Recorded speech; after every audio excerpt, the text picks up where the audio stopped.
Bismillahirrahmanirrahim. Students, I hope all of you will be fine. Question number 25 in front of you. A girl stands at the distance from a large building. She claps her hand and a short time later hears an echo. Why is an echo produced when the sound waves hit the building? जब भी hit करेगा तो वो bounce back करेगा और reflect होगा. तो एक ही प्रॉपर्टी है हमारे पास जो यहाँ पे रिफ्लेक्शन को शो कर रही है, वो है हमारे पास option number C for correct. The sound waves are reflected. Number 26. The diagram represents the wave produced by the four sources of the sound. The scales are the same for all the diagram. Which sound has the highest frequency? अब highest frequency की बात करें ना तो हम देखते हैं number of wave passes through a point in 1 second.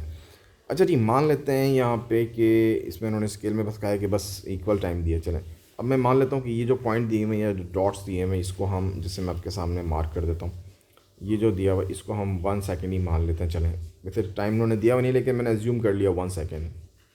अब 1 सेकेंड में पूरी एक वेव भी पास नहीं कर रही इसमें से, ठीक है ना, बल्कि हाफ भी नहीं कर रही, हाफ से भी कम वेव बन रही है. इतना पोर्शन बन रहा है वेव का यहाँ से यहाँ तक.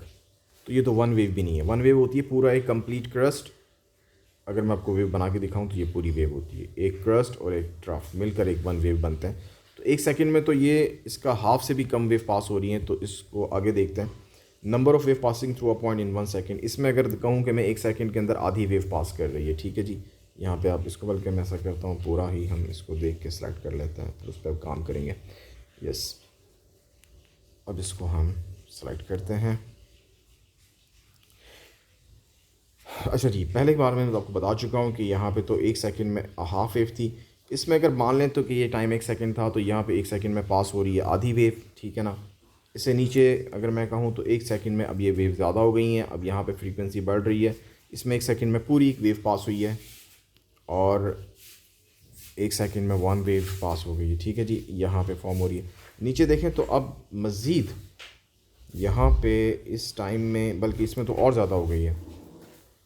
तो डी वाली जो कंडीशन हमारे पास आ रही है, तो डी में जो वेव पास हो रही हैं तो वो 1 सेकेंड में उससे भी ज़्यादा हो गई हैं. तो मतलब 1.5 वेव पास हो रही है उसमें, ठीक है ना. कैसे 1.5 ये देख लें, आपके सामने है. You can see this one कि ये पूरी वेव जो ये एक वेव होती है और ये मज़ीद आधी आ गई. तो इतने टाइम में यहाँ से यहाँ तक 1.5 वेव बन रही है, जबकि इसमें इतने टाइम में जस्ट एक वेव बन रही है, एक क्रस्ट और एक ट्रफ. ठीक हो गया, आपको क्लियर हो गया होगा. बेशक दोबारा रिवाइंड करके देख लीजिएगा. तो 1 सेकेंड में अगर मैंने इसको 1 सेकेंड माना हुआ है तो इसमें जो वेव पास हो रही है 1.5 है. सबसे ज़्यादा वेव पास हुई है डी में, तो फ्रीक्वेंसी भी डी की सबसे ज़्यादा होगी. ठीक हो गया जी. Number of wave passing through a point in 1 second, इसकी डेफिनेशन भी यही है. वो जो statement describe a probability of the magnet. चारों ऑप्शंस को पढ़ते हैं one by one. It attract a ferrous material. बिल्कुल ठीक है, अट्रैक्ट तो करता है मैग्नेट फेरस मटेरियल को. आपने देखा भी होगा, मैग्नेट किसी भी फेरस मेटल के पास लेके जाएं तो वो अट्रैक्ट तो करता ही है. It could have only one pole, north और साउथ. ये तो पॉसिबल ही नहीं है कि इसका एक ही पोल हो. It points in a random direction when suspended. ये आप प्रैक्टिकल करके भी देख सकते हैं कि जब आप मैग्नेट को, किसी भी बार मैग्नेट को फ्रीली सस्पेंड करेंगे ना, तो वो एक ही डायरेक्शन में आके रुकेगा. उसका जो नॉर्थ होता है वो हमेशा नॉर्थ पोल की तरफ होता है, ठीक है. It repels the non ferrous material. ये तो सवाल ही पैदा नहीं होता कि हम किसी मैग्नेट को आयरन के पास लेकर आए उसको रिपेल करता है, नहीं, वो उसको अट्रैक्ट ज़रूर करता है.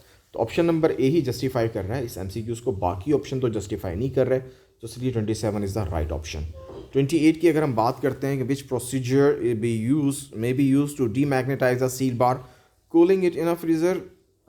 नहीं, कूलिंग इट तो नहीं हो सकता, ठीक है ना. हम उसको जो है हीटिंग करते हैं तब वो डीमैग्नेटाइज होता है, कूलिंग तो करते नहीं है.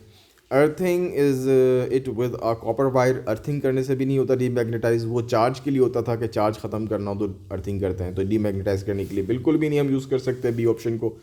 Placing it in a solenoid carrying a large direct current. अगर ये अल्टरनेटिंग करंट की बात करते तो फिर वो डीमैग्नेटाइज हो सकता था, लेकिन डायरेक्ट करंट तो उसको मैग्नेटाइज करने के लिए दिया जाता है, ना कि डीमैग्नेटाइज करने के लिए, ठीक है जी. तो striking it repeatedly in a hammer, ये बिल्कुल ठीक है. इसकी वजह से अलाइनमेंट डिस्टर्ब हो जाएंगी, क्योंकि बेसिकली हमारा मकसद होता है अलाइनमेंट को ख़त्म करना. डोमेन्स की अलाइनमेंट को हम डिस्टर्ब करना चाह रहे होते हैं जो मैग्नेट के अंदर होती हैं, तो वो हैमरिंग से हो जाती हैं. तो हमारे पास hammering is the right option. I hope ये आपको क्लियर हो गया होगा. Thank you guys. अल्लाह हाफिज़.